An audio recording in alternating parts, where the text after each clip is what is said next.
So good afternoon to all of you, and today we will discuss about the examples of the union and some other information also. So आज का जो lecture है इसके अंदर पूरे chapter का सबसे इम्पोर्टेंट एंड टफ जो पॉइंट है वो चलने वाला है।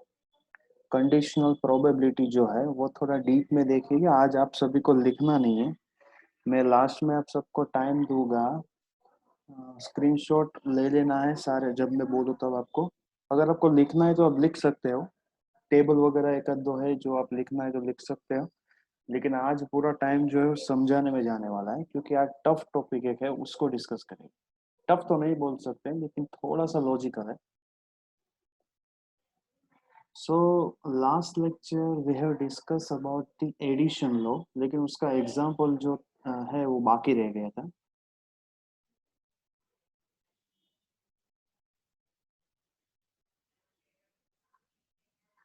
सो एक एग्जांपल यहाँ पर डिस्कस कर लेते कि एडिशन लॉ का example.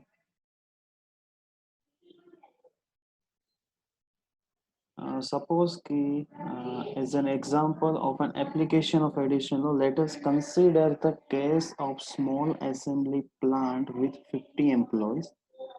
Each worker is expected to complete work assignment on time and in such a way the assembled product will pass a final inspection. On occasion, some of the workers fail to meet the performance standards by completing work late or assembling a defective product. At the end of performance evaluation period, the production manager found that 5 of the 50 workers completed work late. ध्यान से सुनना, 5 of the 50 workers completed late, 6 of the 50 workers assembled defective product, and 2 of the 50 workers both completed late and, यहाँ पर आपको clearly दिया है and assembled a defective product। यानी कि कोई कंपनी है जिसमें प्रोडक्ट का डिस्कशन हो रहा है, सबको अपने प्रोडक्ट जो थे वो वहाँ पर जमा करवाने थे, उसमें काफ़ी लोग लेट हो गए, काफ़ी लोग जो है डिफेक्ट हुआ और काफ़ी लोगों में दोनों हुआ। सो यहाँ पर आपको दिया है कैपिटल एल इज, यहाँ पर आपको नोटेशन दिया है the event that the work is completed late, यानी कि एल यहाँ पर डिफाइन कर रहा है कि आपका वर्क लेट हुआ है। डी डिफाइन कर रहा है कि the event that the assembled product is defective, यानी कि आपका प्रोडक्ट जो है which is defective. So probability of L के लिए यहाँ पर दिया है 5/50। So probability of late work के लिए यहाँ पर आएगा 5 divide by 50 is equal to 0.10। Defective के लिए आएगा 6 divide by 50 is equal to 0.12। और ये डिनोट कर रहा है क्या, यहाँ पर जब भी आपके पास एंड आए तभी आपको इंटरसेक्शन यूज करना है। जब भी आपके पास एंड आए तो आपको इंटरसेक्शन नोटेशन यूज करना है। सो यहाँ पर हो जाएगा प्रोबेबिलिटी लेट एंड डिफेक्टिव कितने लोग हैं, 2 आउट ऑफ 50 विच इज 0.04। सो अभी हम यहाँ पर डिस्कस करेंगे, ये हो गए सारे के सारे notation. After reviewing the performance data, the production manager decided to assign a poor performance rating to any employee whose work was either late or defective। यानी कि हमारे पास डेटा है, मैनेजमेंट ने डिसाइड किया कि हम पुअर परफॉर्मेंस रेटिंग उसे देंगे जिसने या तो लेट सबमिट किया है या उसका वर्क जो है वो डिफेक्टिव। यानी कि यहाँ पर क्लियरली मेंशन उन लोगों ने कर दिया है कि यहाँ पर और यूज किया है क्या, और यानी कि यूनियन, और यानी कि यूनियन। यानी कि इसका मीनिंग क्या हुआ, प्रोबेबिलिटी एल यूनियन डी का मीनिंग हुआ या तो आपका प्रोडक्ट लेट सबमिट हुआ है और आपका प्रोडक्ट जो है वो डिफेक्टिव है। So according to formula of union, you have to write P of L plus P of D minus P of L intersection D. So P of L हमें यहाँ पर दिया है 0.10, ये दिया है 0.12 और ये दिया है 0.04। So according to our question, your solution become, सो यहाँ पर जो आपका सॉल्यूशन है वो हो जाएगा यहाँ पर 0.10 plus 0.12 minus 0.04। According to simple formula रख के आपको वैल्यूज ही रखनी है यहाँ पर। Then your solution become 0.18। क्या आया, 0.18। इसका मीनिंग क्या हुआ, the calculation tells us that there is a 0.18 probability that a randomly selected employee receive a poor performance rating। यानी कि टोटल एम्प्लॉयज का अगर आप 18% कर दो तो वो क्या हो जाएगा, आपका employees received a poor performance rating. So आप प्रोबेबिलिटी जो है स्टेटिस्टिक के अंदर कोई भी वर्बल प्रॉब्लम आपको दिया तो आपको पहले पता होना चाहिए कि नोटेशन किस तरह से बन रहा है। सिंगल नोटेशन जज करना इतना कोई बड़ी बात नहीं है, लेकिन अगर आपको और दे, अगर आपको एंड दे तो आपको पता होना चाहिए कि और का मीनिंग होगा यूनियन, एंड का मीनिंग होगा इंटरसेक्शन। आपकी बुक में अप साइड पे कहीं पे भी लिख देना, पेज में कहीं पे भी कि एंड और का मीनिंग क्या है। ये हो गया एग्जाम्पल। उसके बाद अगर हम डिस्कस करें यहाँ पर, एवरीवन क्लियर? अगर किसी को डाउट है यहाँ पर तो मुझे पूछ सकता है क्योंकि आप थोड़ा जल्दी चलेगा। Is there any doubt? No, sir. Okay, so let we discuss about the second example. Example क्या है, consider a recent study conducted by the personal management of a major computer software company। एक company जो है उसका यहाँ पर discussion हो रहा है कि किस तरह यहाँ पर यूज होगा probability. The study showed that 30% of the employees who left the firm within 2 years।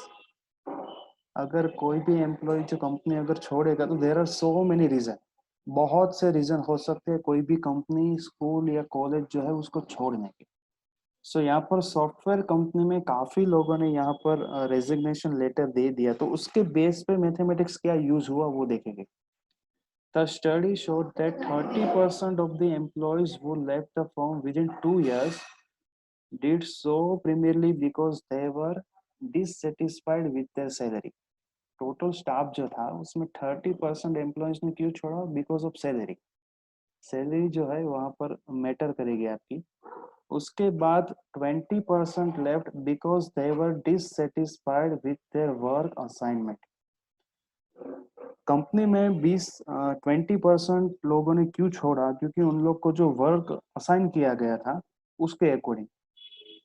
12% ने क्यों छोड़ा, so 12% of the former employees indicate dissatisfaction with both their salary and their work assignment। तो आप यहाँ पर ध्यान से देखो, यहाँ पर वर्ड यूज हुआ एंड। एंड हुआ है तो उसका मीनिंग हो जाएगा इन मैथमेटिक्स यहाँ पर प्रोबेबिलिटी में इंटरसेक्शन। सो अगर हम यहाँ पर इस प्रॉब्लम को उसके बाद देखें तो what is the probability that an employee who leaves within 2 years does so because of dissatisfaction with salary and work assignment or both? So problem पहले ध्यान से समझो। प्रॉब्लम आपको दिया है एक सॉफ्टवेयर कंपनी का जिसके अंदर 20% एम्प्लॉयज ने 2 साल पहले जॉब जो है वो छोड़ी। उसका रीजन था यहाँ पर उन लोग को 30% लोगों ने क्यों छोड़ी, क्योंकि सैलरी मैटर कर रही थी वहां पर। 20% ने उसलिए छोड़ी क्योंकि उनको जो वर्क दिया गया था वो उसके अकॉर्डिंग नहीं था, उसके पोजीशन के अकॉर्डिंग नहीं था। जैसे कि कोई टीचर को कोई दूसरा वर्क दे दे, कोई स्टाफ में कोई अलग नॉन टीचिंग को कोई टीचिंग का काम दे दे, तो उस तरह से वर्क असाइनमेंट में प्रॉब्लम था। 12% ने क्यों छोड़ा टोटल एम्प्लॉयज में से, क्योंकि वहां पर ना तो उसको सैलरी अच्छी मिल रही थी ना तो काम अच्छी तरह से करवा रहे थे। सो हमें यहाँ पर ये देखना है कि 2 साल के अंदर ऐसे कितने लोग हैं जो सैलरी, वर्क असाइनमेंट और दोनों, सैलरी, वर्क असाइनमेंट और दोनों, यानी कि तीनों में से कोई एक, या तो सैलरी मैटर करेगी और जो वर्क दिया है वो मैटर करेगा, या तो दोनों मैटर करे। उतने उसमें कितने लोग हैं वहां पर, कितने एम्प्लॉय।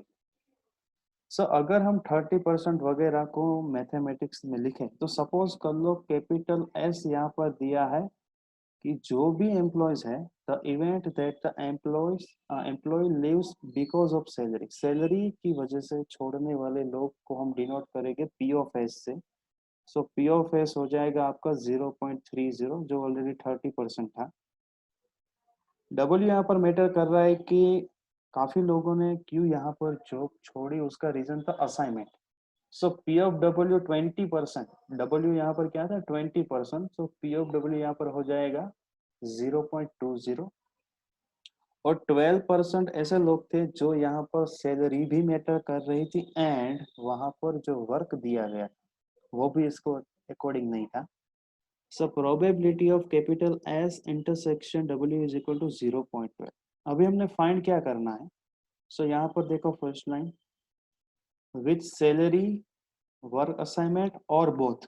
सो यानी कि यहाँ पर क्या आएगा, पी ऑफ एस और वर्क असाइनमेंट, और बोथ भी बोल सकते हो।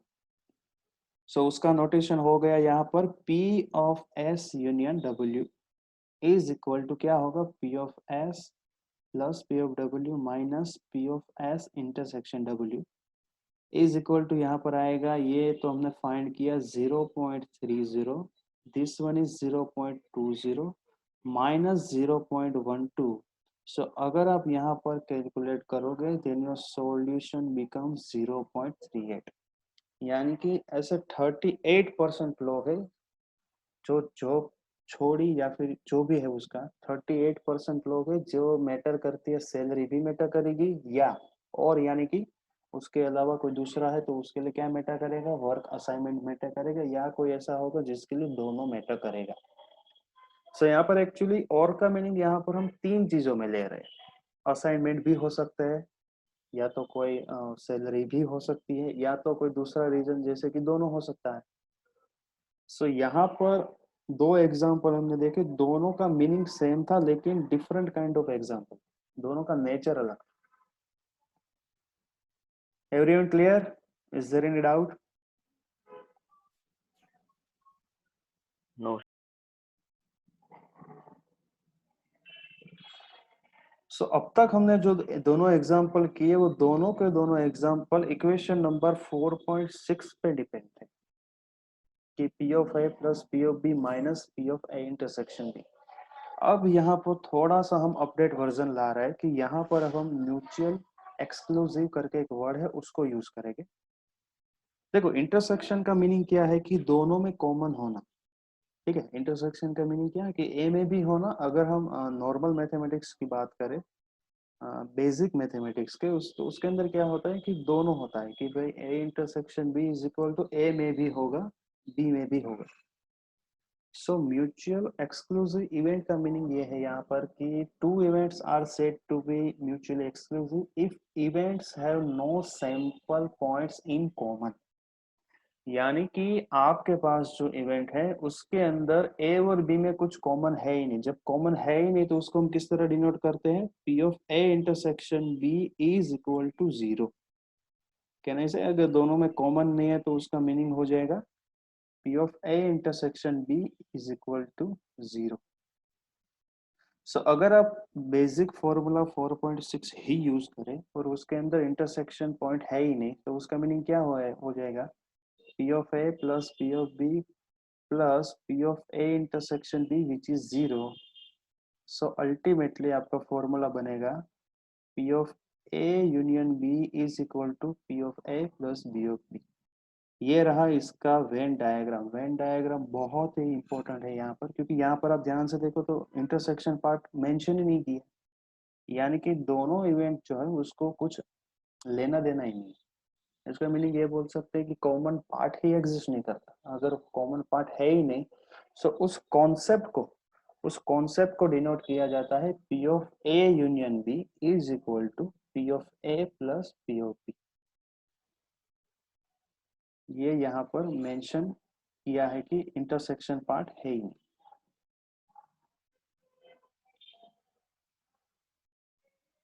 Everyone clear? Okay. So now we will move on conditional probability. ये पूरा आज हम अभी के अभी डिस्कस करने वाले पूरा का पूरा कॉन्सेप्ट जो है अभी, इसलिए मैंने बोला था अभी कुछ लिखना नहीं है आपको। ध्यान से पहले कॉन्सेप्ट को सुनना, क्योंकि ये 95% स्टूडेंट इसको देखते ही नहीं, इसका मीनिंग ही नहीं समझते कि कंडीशनल प्रोबेबिलिटी का मीनिंग है क्या। सो अब तक जो डिस्कस किया तो मैं लाइन बाय लाइन यहाँ पर बोलता जाऊंगा। एक प्रॉब्लम दिया है यूएस का, प्रमोशन के बेस पे एक प्रॉब्लम दिया है, उस प्रमोशन के बेस पे प्रोबेबिलिटी का क्या यूज है, कंडीशनल प्रोबेबिलिटी किस तरह से वर्क करेगा, वो हमें यहाँ पर देखना है। सो often the probability of an event is influenced by the whether a related event is already occur। सो ये जो हाईलाइट किया गया पार्ट है वो ध्यान से सुनो। Suppose we have an event A with probability P of A. if we obtain new information and learn that related event denote b is already occur। यानी कि एक इवेंट आपको दी है, दूसरी इवेंट आपकी ऑलरेडी अकर है, यानी कि आपके पास ऑलरेडी है। we will want to take advantage of this information by calculate new probability of event a। This new probability of event A is known as conditional probability and which is denoted by P of A। ये जो divide वाला symbol है P of A B, ये जो divide वाला symbol है वही वो क्या डिनोट कर रहा है यहाँ पर कि P of B जो है हमारे पास ऑलरेडी है। अगर मैं लिखूं P of B slash A, सो इसका मीनिंग क्या हुआ, इसका मीनिंग ये हुआ कि हमारे पास ऑलरेडी P ऑफ ए जो है वो अकर, यानी कि हमारे पास P ऑफ ए की वैल्यू है, या फिर हमारे पास ऐसे इंफॉर्मेशन ऑलरेडी हमारे पास है कि वो जो इवेंट है वो हमारे पास ऑलरेडी मौजूद है या फिर हमारे पास है। So we use the notation like slash to indicate that we are considering the probability of event A given। इसका मीनिंग क्या हुआ, A given the condition that event B has occurred। event B has occurred which is known as the probability A given B। So A slash B का meaning यहाँ पर क्या हुआ, the probability A given B। ठीक है, probability of A given B। Everyone clear? ये सिर्फ अभी नोटेशन की बात हो रही है यहाँ पर। सो एक एग्जांपल यहाँ पर दिया है, ये एग्जांपल लास्ट तक चलेगा कि consider the situation of the promotion status of male and female officer of a major metropolitan police force in eastern US. यानी कि यहाँ पर मेल और फीमेल ऑफिसर्स जो है यूएस के अंदर, यूएस की जो फोर्स है उसके अंदर जो ऑफिसर है उसके प्रमोशन के बेस पे यहाँ पर कुछ इंफॉर्मेशन प्रोवाइडेड है। There are 1200 officer, total 1200 officers है वहां पर। उसके अंदर 960 जो है वो मैन है यानी कि मेल है, और 240 यहाँ पर फीमेल है। Over the past 2 years, 324 officers on the police force received promotion। यानी कि पास्ट अगर ईयर की बात करें तो 324 ऑफिसर ने वहां पर प्रमोशन लिया है। प्रमोशन क्या लिया है वो पहले थोड़ा देख लेते हैं। जो टोटल पहले पता होना चाहिए कि 1200 है हमारे पास, उसके अंदर 960 मेल है, 240 फीमेल है, और टोटल 324 ऑफिसर्स है, उन लोग को प्रमोशन मिला है। सो ये रहा data. After reviewing the promotion record, a committee of female officers raised a discrimination case on basis that 288 male officers had received promotion but only 36 यानी कि 36 female officers had received promotion। यानी कि promotion का data जो check किया उसके अंदर से ये, जैसे हम बोलते हैं ना भेदभाव करना, कि मेल ऑफिसर को ज्यादा दे दिया, फीमेल ऑफिसर के साथ भेदभाव वगैरह किया, डिस्क्रिमिनेशन किया यानी कि भेदभाव वगैरह किया कि फीमेल को कम दिया।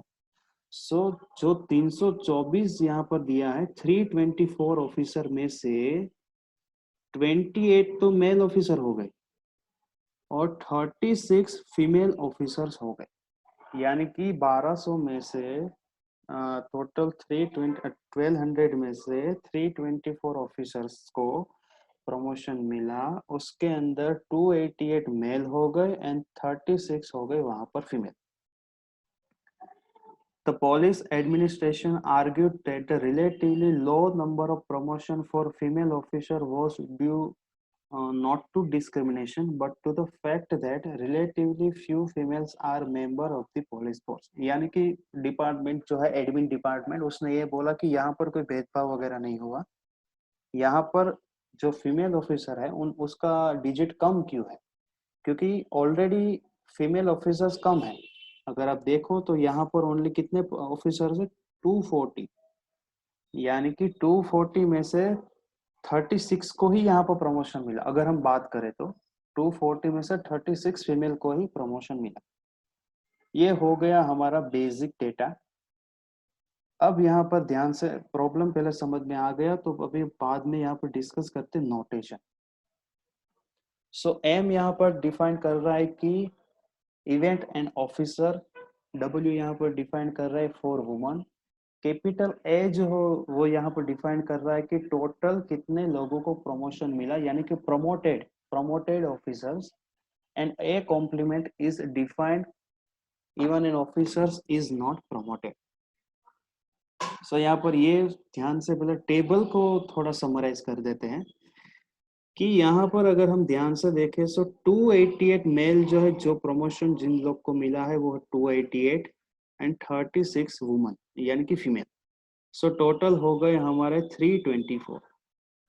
672 को ना प्रमोशन मिला ऐसे मेल है यहाँ पर, 204 जो प्रमोशन नहीं मिला वैसे यहाँ पर फीमेल है। सो टोटल 876 जो है ऑफिसर, उन लोग को प्रमोशन मिला ही नहीं। सो ये हमने डेटा दिया था, वो ऊपर चेक भी कर लिया कि 960 मेल है, 240 यहाँ पर फीमेल है, एंड टोटल ऑफिसर्स हो गए 1200। ठीक है, ये हमने यहाँ पर बेसिक जो डेटा था वो सिंपल मैथमेटिक्स यूज करके एक स्ट्रक्चर बना लिया ताकि हमारे लिए बार बार प्रॉब्लम को देखना ना पड़े। अब क्या करना है यहाँ पर कि अब हम कंडीशनल प्रोबेबिलिटी जो है उसके लिए पहले हम यहाँ पर देखेंगे कि कितना कॉमन आ रहा है, यानी कि इंटरसेक्शन का यहाँ पर यूज क्या है, एडवांटेज क्या है इंटरसेक्शन का, पहले वो देख लेते हैं।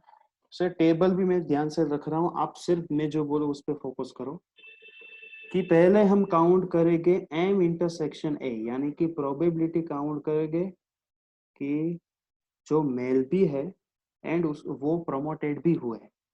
यानी कि पहले हम प्रोबेबिलिटी काउंट करें कि जो मेल भी है और जिन जिन लोगों का प्रमोशन भी हुआ है। तो ऐसे कितने लोग हो गए? 288। यहाँ पर ध्यान से देखो, प्रोमोटेड मैन 288 आउट ऑफ 1200।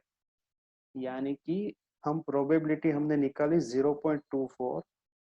ये क्या बता रहा है यहाँ पर? ये दिखा रहा है कि यहाँ पर ये जो है मेल भी है और प्रमोटेड भी हुआ है। सेकंड वाला क्या है? जो मेल भी है लेकिन प्रमोटेड नहीं हुआ है, यानी कि कॉम्प्लीमेंट, यानी कि 672 आउट ऑफ 1200, यानी कि 0.56 हमारी यहाँ पर आई प्रोबेबिलिटी। जो मेल है लेकिन यहाँ पर उन लोग का प्रमोशन ही नहीं हुआ।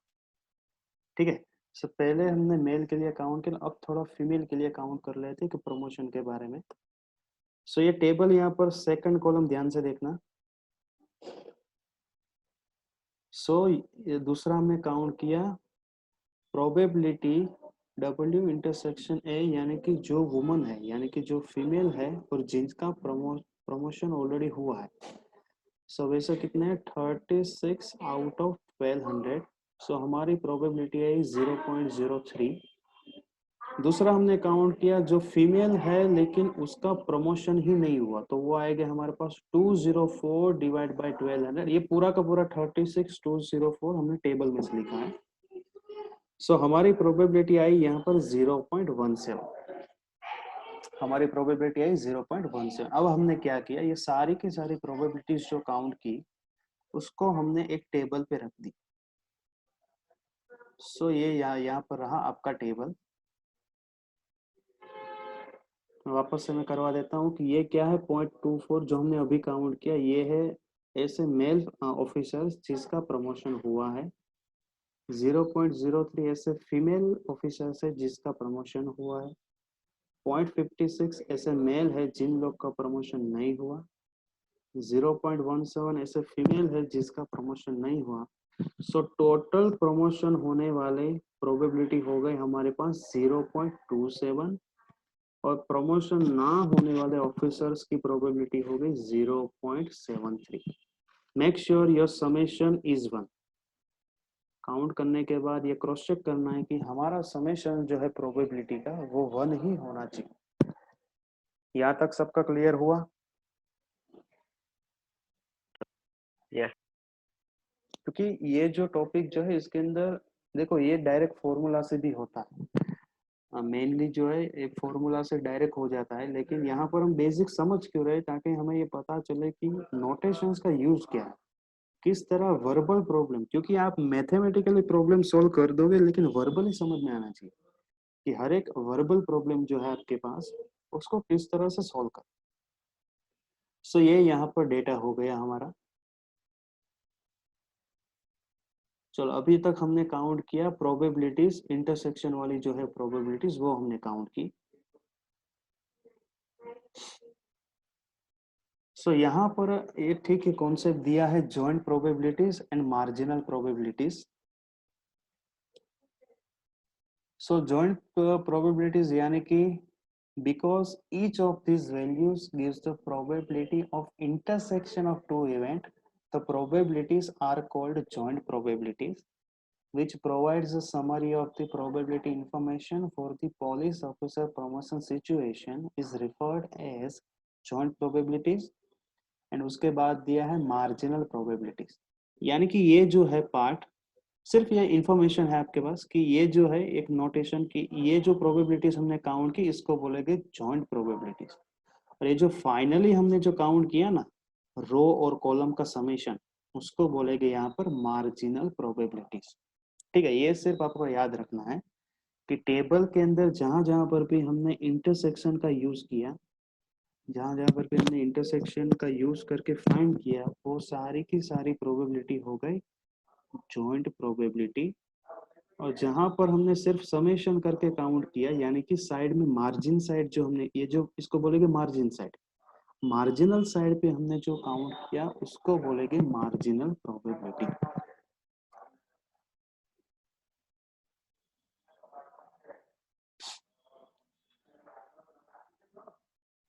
ओके,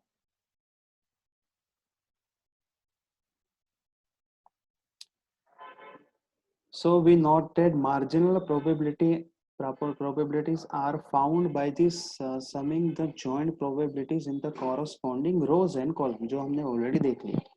चलो एक एग्जांपल लेते हैं कि P of A is equal to P of M intersection A plus P of W intersection A is equal to 0.24 plus 0.303 is equal to 0.7. यानी कि ये रही 0.7 हमारी मार्जिनल प्रोबेबिलिटी, जो समेशन किसका हुआ 0.24 का प्लस 0.03 का. So from the marginal probabilities we see that 80% of the force is male, 20% of the force is female, 27% of all officers received promotion and 73% were not promoted. ये कहाँ से निकाला? तो कि मार्जिनल प्रोबेबिलिटी यहाँ से 80% जो है वो क्या है, यहाँ पर मेल है, 20% यहाँ पर फीमेल है, 27% ऑफिसर का यहाँ पर 27% ऑफिसर का यहाँ पर प्रमोशन हो चुका है, 73% ऑफिसर का प्रमोशन नहीं हुआ. सो ये हमने परसेंटेज वाइज एक कॉन्सेप्ट यहाँ पर देख लिया.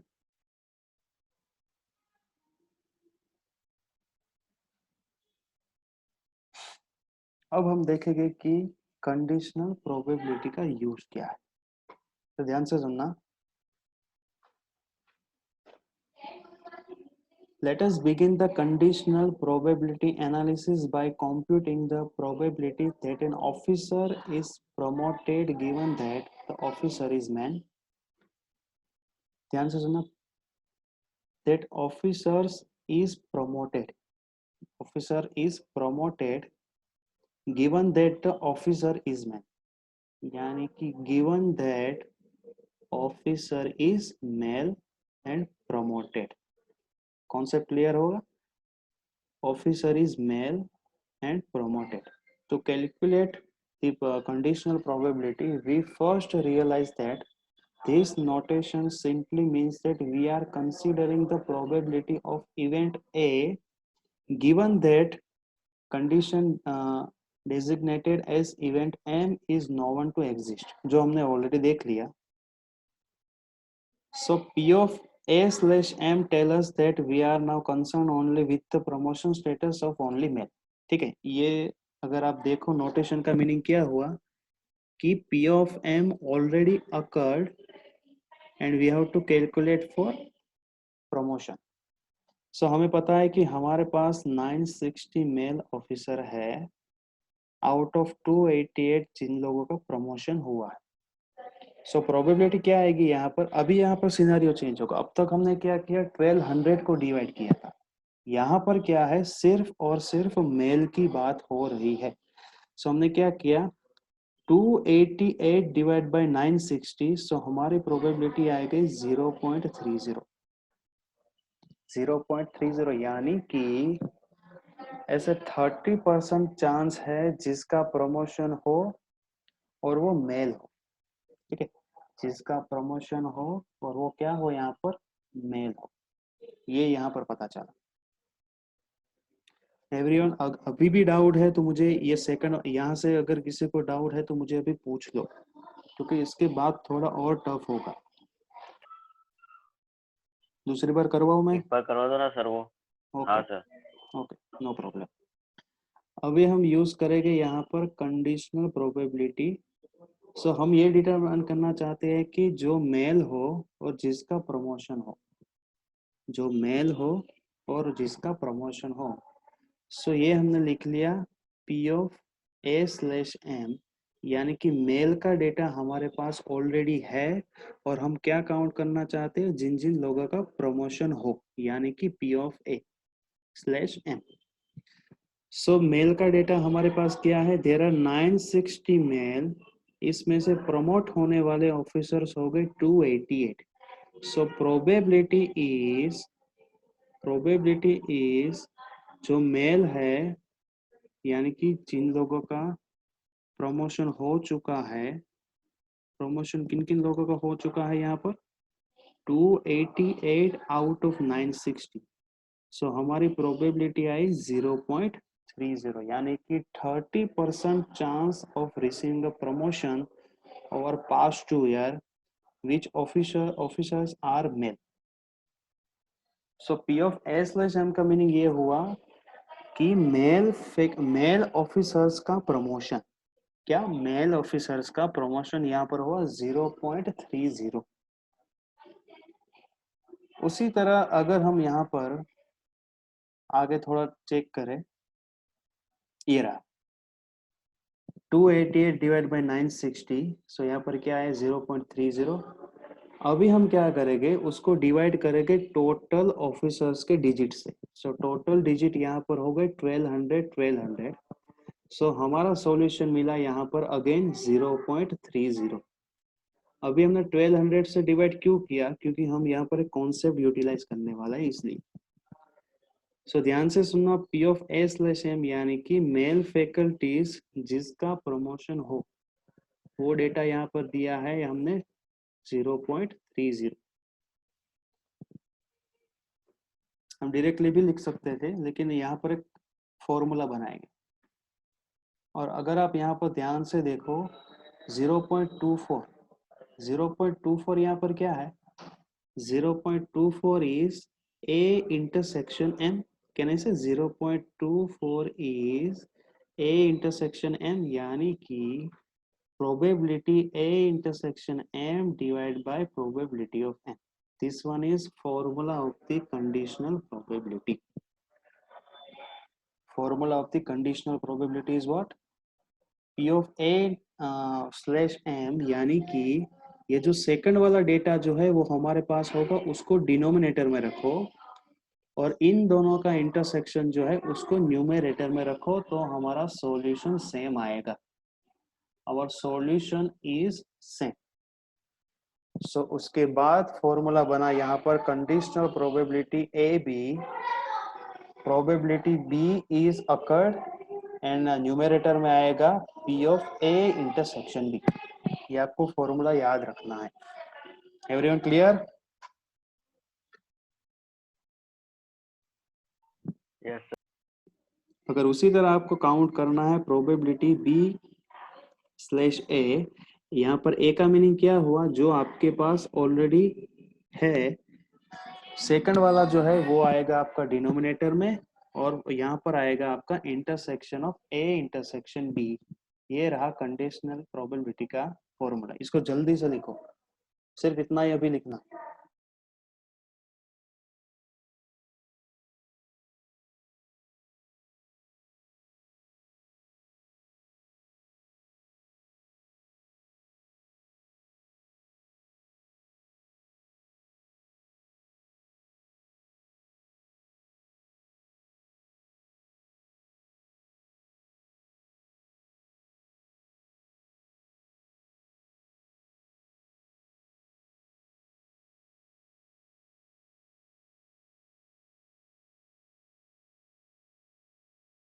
सो हमने एक्चुअली यहाँ पर क्या किया, एक प्रॉब्लम लिया, उस प्रॉब्लम को सॉल्व किया, और वहां पर देखा कि कंडीशनल प्रोबेबिलिटी का फॉर्मूला एक्चुअली बनता किस तरह से। आपको दोनों का इंटरसेक्शन लेना ही पड़ेगा।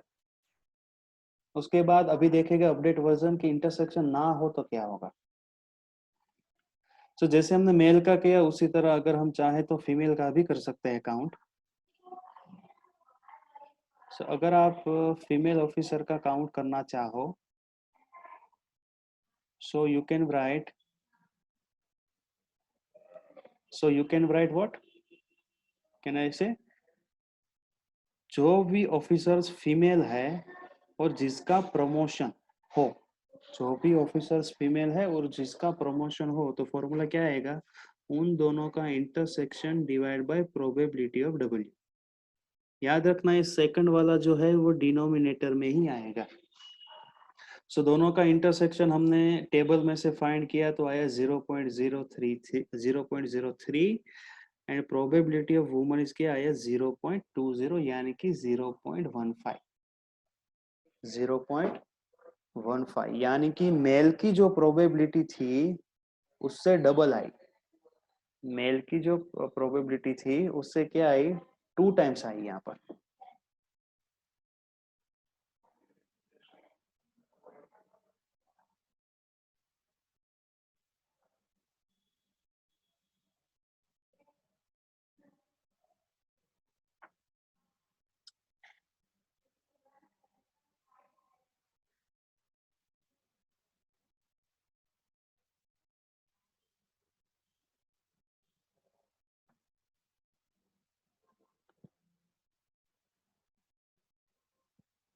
सो यहाँ पर हम ये कह सकते हैं कि पता है आगे एक आया था कि डिस्क्रिमिनेशन वाला वर्ड कि भाई फीमेल जो है ऑफिसर्स उन लोगों के साथ थोड़ा सा भेदभाव हुआ है, ऐसा आगे हमने देखा था। सो आप ध्यान से देखो तो यहाँ पर क्या आई, मेल की faculty I double 0.30 and female की फैकल्टी आई 0.15। सो कंक्लूजन क्या निकला, सो कंक्लूजन ये निकला कि the probability of promotion given that the officer is man is 0.3 twice the 0.15 probability of promotion given the officers who are the female.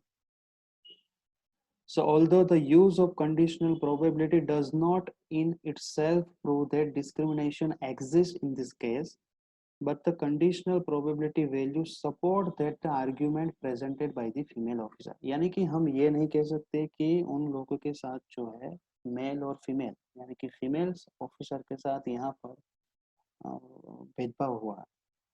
We can't say discrimination word use नहीं कर सकते, लेकिन ये तो बोल सकते हैं कि उन लोगों ने जो आर्ग्यूमेंट की है वो काफी हद तक सही तो है। ठीक है, उन लोगों ने जो आर्ग्यूमेंट की है कि भाई हमको प्रमोशन कम मिला, मेल को ज्यादा मिला, वो थोड़ा बहुत तो यहाँ पर सही हो रहा है। So this one is simple concept of the conditional probability. अब यहाँ पर दो कॉन्सेप्ट हमें is there any doubt about the conditional probability?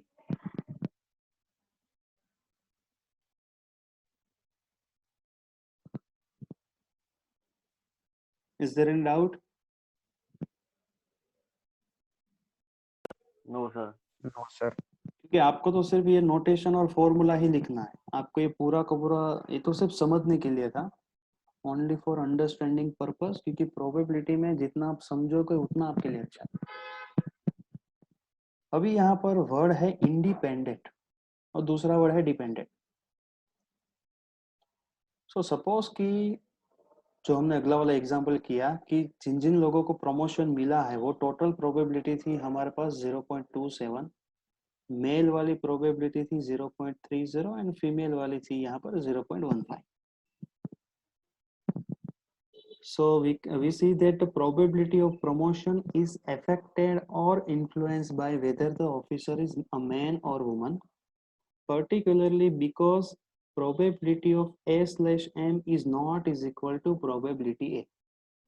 यानी कि probability A/M is not is equal to probability of the A। So and probability of A/W is also not is equal to probability of A। यानी कि mail को promotion मिलने वाली probability और total promotion वाली probability दोनों सही नहीं है, यानी कि दोनों इक्वल नहीं है।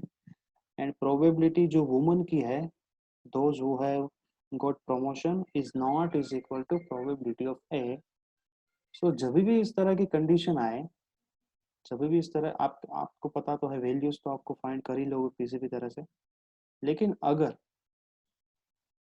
अगर ये दो वैल्यू इक्वल नहीं है एंड ये वैल्यू इक्वल नहीं है, सो उस तरह के इवेंट को बोला जाता है डिपेंडेंट। क्या बोला जाता है? Dependent events. अगर ये दोनों सही हो गए, अगर ये दोनों इक्वल हो गए, सो इन दोनों इवेंट को यानी कि event A and event M को बोला जाएगा इंडिपेंडेंट इवेंट। ठीक है, सिर्फ आपको वैल्यू फाइंड करनी है, अगर वैल्यू इक्वल आई सो उसको बोलेगी इंडिपेंडेंट इवेंट, एंड वैल्यू अगर आपकी इक्वल नहीं आई तो उसको बोलेगी डिपेंडेंट इवेंट। सो जल्दी से ये फॉर्मूला है यहाँ पर, इसको लिख लो कि इंडिपेंडेंट इवेंट क्या है एंड डिपेंडेंट इवेंट क्या है। कोई एक याद रखो, मैं तो बोलूंगा कि इंडिपेंडेंट याद रखो, उसके उल्टी जो भी आएगी वो हो जाएगी डिपेंडेंट।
इसका स्पीकर शुरू है यहाँ पर। स्पीकर अपना माइक जो है अपना म्यूट कर दो जल्दी से, जिसका भी शुरू है वो।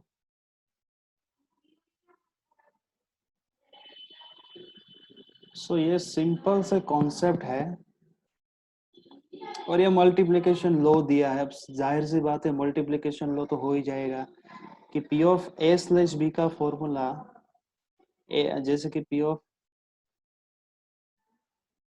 ए स्लैश बी का फॉर्मूला है P of A intersection B. So P of A intersection B क्या होगा? Multiplication of the A slash B into probability of B. So ये सिंपल है आपके पास। अगर आपके पास हाँ, ये रहा आपका मल्टीप्लिकेशन लॉ। सो कंडीशनल प्रोबेबिलिटी को यूज करके ही यहाँ पर बनाया है मल्टीप्लिकेशन लॉ। सिंपल क्या किए, दोनों तरफ मल्टीप्लाई कर दिया तो ये हो गए intersection is equal to probability of B into probability A slash B. उसी तरह आएगा बी स्लैश ए, क्योंकि यहाँ पर B slash A slash B इसलिए लिखा कि A intersection B is equal to B intersection A. ठीक है, सो जो आपके पास डेटा है उसके अकॉर्डिंग लिख लीजिए आप लोग। उसके बाद एक और एग्जांपल डिस्कस करेंगे यहाँ पर।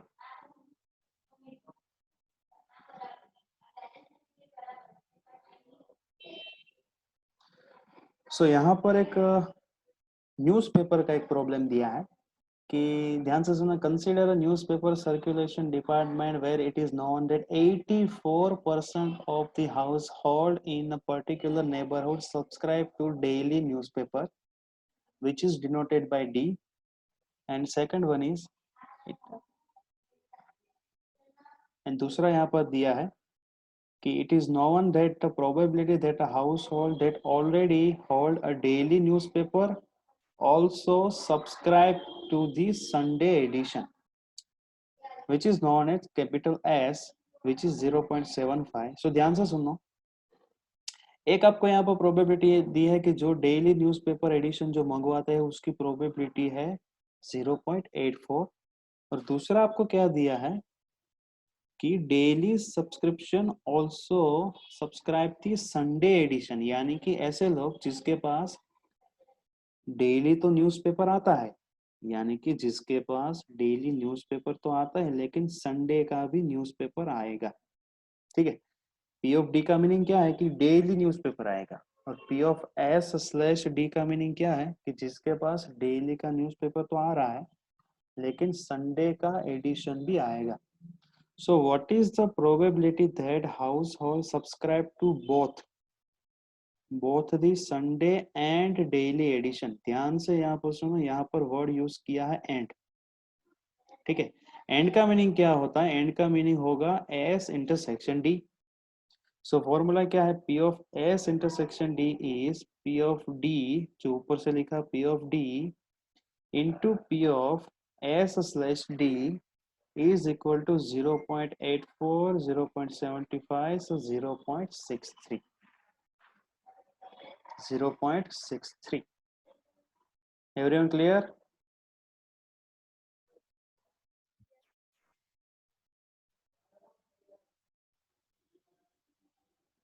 Everyone clear?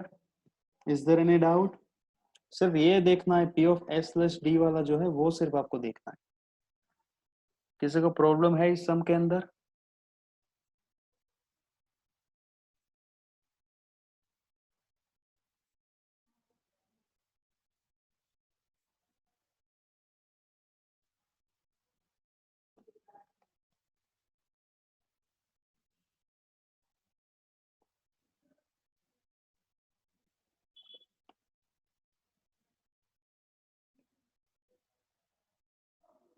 ओ सर।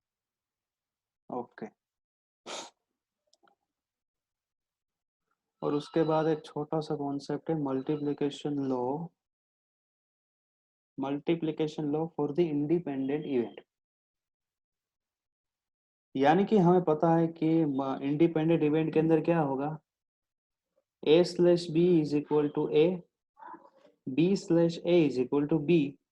सो इंडिपेंडेंट इवेंट में क्या करना है, यहाँ पर जो बी स्लैश ए आएगा वो तो सीधी बात है, इंडिपेंडेंट इवेंट है तो बी के P of B slash A is equal to B होगा।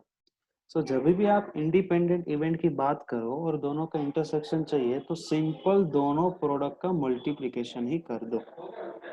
सिंपल दोनों प्रोडक्ट का मल्टीप्लिकेशन, क्योंकि हमें ये कॉन्सेप्ट पता है A intersection B is equal to A, B intersection A is equal to B. So सिर्फ यहाँ पर रिप्लेस किया है और कुछ भी नहीं किया इक्वेशन नंबर 4.13 में।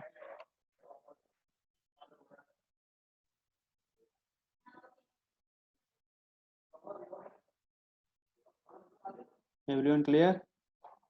बस यही किया है, देखो P of B intersection A जो है उसमें सिर्फ वैल्यू को 0.80 से रिप्लेस कर दिया और आंसर आ गया 0.064, क्योंकि यहाँ पर दोनों इवेंट जो है हमें दिया है इंडिपेंडेंट। अगर डिपेंडेंट हो तो सीधी बात है ऊपर कॉन्सेप्ट किया वही सेम दिया है। सो जल्दी से ये जो कॉन्सेप्ट जो अभी तक हमने डिस्कस किए उसके स्क्रीनशॉट वगैरह ले लो।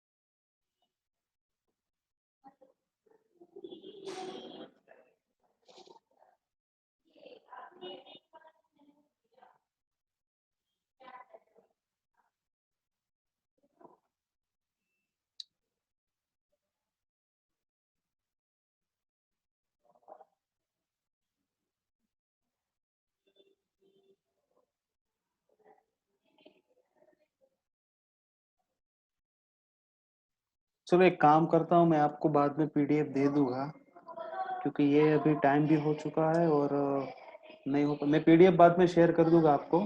जल्दी से अपने फ्रंट कैमरा जो है उसको ऑन करो, क्योंकि आज काफी पोर्शन चलाना था इसलिए।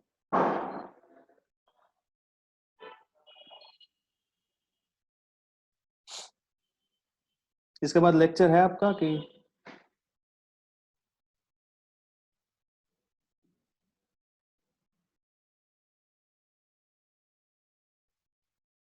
Roll number 40? Okay, roll number roll number 35?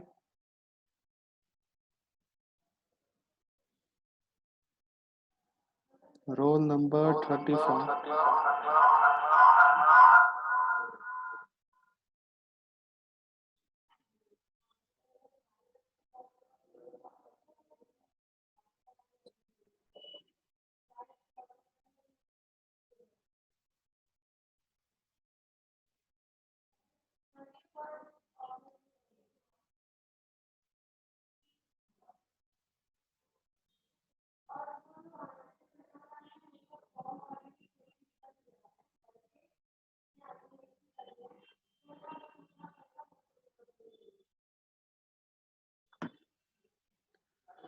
Okay, so you can leave now.